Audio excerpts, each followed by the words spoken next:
Magandang araw sa inyong lahat. Ako nga pala si Gabriela Gat ng Migrante San Fernando Valley. Gusto ko sana kayong imbitahan sa nararating na summit ngayong June 26 and 27. Mahalaga ang pagtitipon na ito sa lahat ng mga caregivers, ang pagkapanalo ng mga caregivers sa pagsasara ng State 101 dahil sa mga employer na mga nang-aabuso at nang-aapi.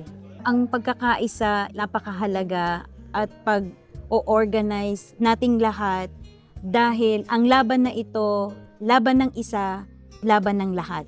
Lalong-lalo na sa mga caregivers sa lahat ng panig ng buong mundo.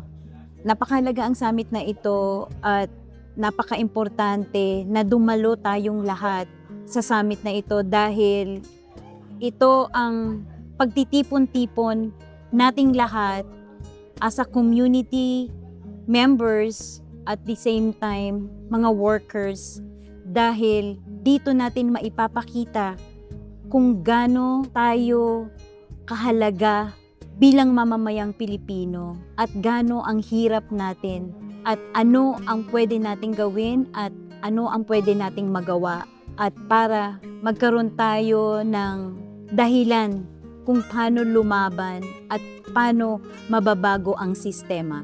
Please, dumalo po kayo sa summit na ito sa June 26 and 27. Maraming salamat po at mag-ingat po tayong lahat.